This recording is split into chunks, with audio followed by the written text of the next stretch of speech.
Hello, my name is Paul Smith and I am the author of this book, Learning While Working, Structuring Your On-the-Job Training from ATD Press. This book is all about structured on-the-job training, how to create such a program, how to maintain such a program, how to manage such a program. I'm a practitioner who does this kind of work as my day job, and I wanted to be able to share that information with my peers who are involved in learning and development roles. As you may imagine, when people read the book or when they see me at meetings or conferences, they have questions. And there are some questions that do come up quite a bit in the different contexts. And I thought this is a good way to address some of those questions that come into me. So I've got this handy little mailbox here. Let's just take a look at one of the questions. Paul, since SOJT is focused on learning on the job, can we eliminate our classroom training efforts by shifting everything to an SOJT program? Well, that's a very interesting question. Now, first of all, kudos to you for feeling that you have such a strong structure on the job training program that maybe you don't need the classroom instruction time. If that works for your organization, I'm certainly not going to tell you not to do that. But I do want you to consider maybe there needs to be a bit more of a balance than you might be thinking of. Think about it like this. When online learning first came out, everybody jumped all over that, and a lot of those in leadership said, "Oh, we love this. Why, this is less expensive, it takes people away from their jobs less, we don't have to manage all the logistics, people don't have to travel, all that kind of stuff. So yeah, let's do everything online." Well, there is a lot of training that could be done effectively online, but what we've since discovered is not everything is really good that way. In fact, there's some stuff that just simply doesn't work that way at all. And there are some learners, some students, that is not an effective approach for them, and that needs to be taken into consideration as well. But back to your question here about the balance between classroom and structured on the job training. Well, I'm reminded of the situation that I had when I took driver's ed in high school. You see, in that instance, I got to preface this by saying that my dad is not a fan of formal education. Never has been, never will be. And he certainly wasn't a fan of driver's ed. When I came home from taking driver's ed each day, he would say, "So what did you learn today?" And he did so not because he was an engaged parent, but because he wanted to make fun of whatever we had learned that day. Now, this one particular day in question, I came home and he said, "So what'd you learn driver's ed today?" And I said, "We learned how to change the tire on our car." He said, "Oh, you learned how to change a tire on your car?" I said, "Yes." He said, "How'd you do that?" And I said, "Well, we watched some videos about different ways it was done.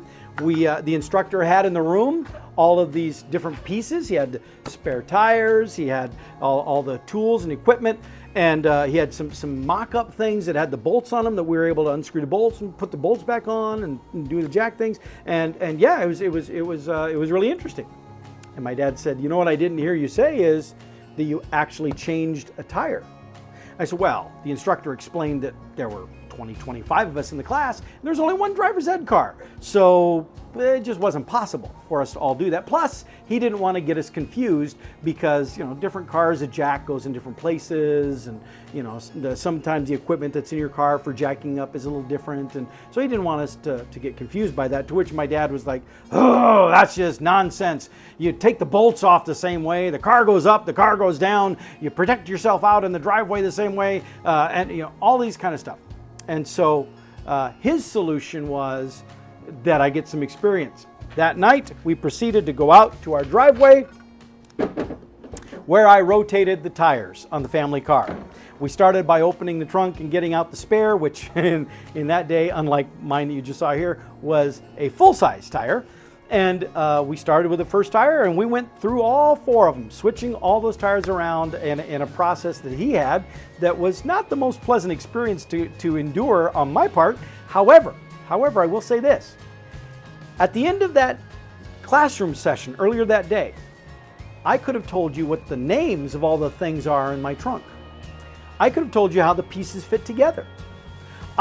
If I would have got a flat tire that night, I would have had a decent shot at changing that tire. Would I have been successful? Hopefully, maybe, I don't know. But after the experience with my dad in the driveway, then I definitely could change a tire. No question about it. Does that mean that I didn't need the classroom time, that all I needed was that on-the-job experience with my dad? Well, certainly you could make that argument. I would contend, though, that I needed both, because there was a lot of terms that I learned in that classroom. There were a lot of the pieces that I didn't know what they were or how they worked together.